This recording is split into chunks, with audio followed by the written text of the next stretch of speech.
앞서 말한 지적 장애랑 자폐 스펙트럼 장애 어떤 차이점이 있는 건가요? 앞서 원장님이 설명을 잘 해주셨는데요. 제가 조금 더 자세하게 말씀을 드려보도록 할게요. 사실 이런 언어 발달 지연의 가장 다빈도 원인으로 손꼽히는 지적 장애와 자폐 스펙트럼 장애를 비교해 보도록 하겠습니다. 사실 이 두 가지는 그 징후가 명확하게 경계되어져서 구분되어지지는 않습니다. 많은 부분 교집합을 공유하고 있고요.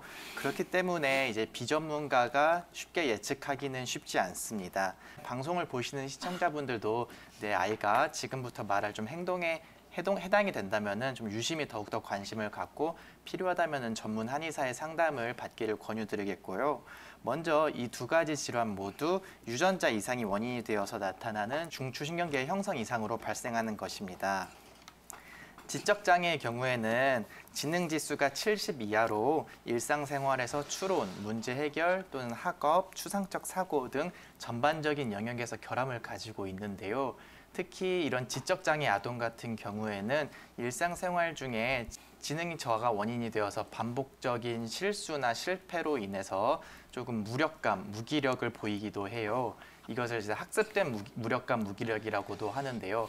또한 타인이 나의 과제를 대신해 줌으로써 생기는 의존성도 보이기도 합니다. 반면에 자폐 스펙트럼 장애가 아동 같은 경우에는 스스로의 동기부여가 부족해서 생기는 흥미 부족을 보일 수 있습니다. 또 다른 경우에는 어떤 특정한 행동이나 언어에 있어서는 조금 집착적인 흥미를 보이면서 굉장히 장시간 특정 행동이나 언어를 반복하는 행동을 하기도 합니다. 자폐 스펙트럼 장애 아동의 특징에 대해서 조금 더 자세하게 말씀을 드리면요. 가장 대표적인 건 역시 사회적 상호작용의 결여입니다. 가족 간에도 시선을 마주치는 거에 흥미가 없고 경우에 따라서는 교우관계나 가족관계에서 시선을 마주치면 고통스러워하는 아동도 있습니다. 그리고 장시간 동안 특별한 의미가 없이 반복되는 상동 행동을 예로 들 수 있는데요. 예를 들면은 양손을 좌우로 팔랑거린다거나 또는 고개를 앞뒤로 흔든다거나 빙글빙글 도는 행동은 신경학적 원인에 의해서 자폐 스펙트럼 아동이 스스로를 조금 진정감을 느끼게 하고 안정감을 느끼게 하거나 즐거움을 느끼도록 합니다. 그리고 세 번째로는 바로 감각 과민과 감각 과둔을 둘 수가 있는데요. 대부분의 경우에서 과둔한 것보다는 과민한 증상이 많이 나타납니다.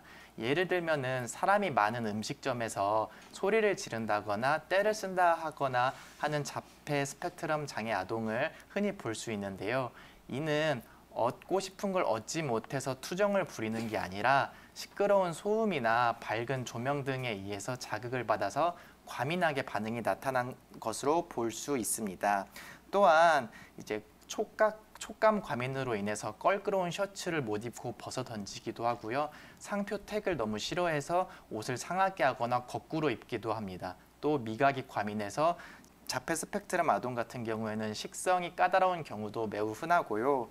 다시 한번 말씀드리지만 이런 언어 발달 지연 아동에 있어서 그 원인에 따른 징후가 정확하게 경계되어지지는 않기 때문에 정확한 진단은 전문 한의사의 상담을 받으시기를 권유드리겠습니다. 김중 원장님, 가정에서는 어떤 교육을 해주면 좋을까요?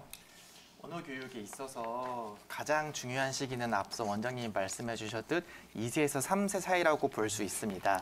이때를 어휘 폭발기라고 하는데요.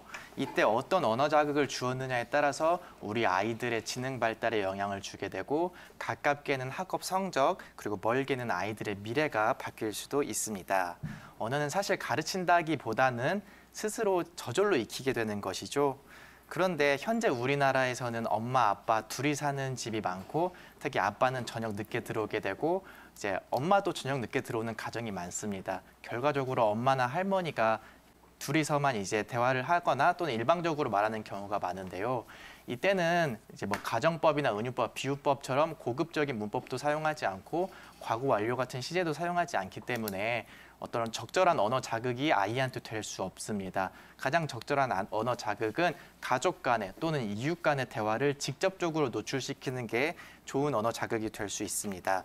그리고 언어 자극의 노출 시간도 중요한데요. 하루에 5시간에서 6시간은 최소 노출시켜줘야지 아이들의 언어 발달에 도움이 될 수 있습니다. 근데 사실 이런 것들이 현실적으로 쉽지 않은 가정들이 많을 거예요. 아이 앞에서 5시간, 6시간 대화를 한다는 게.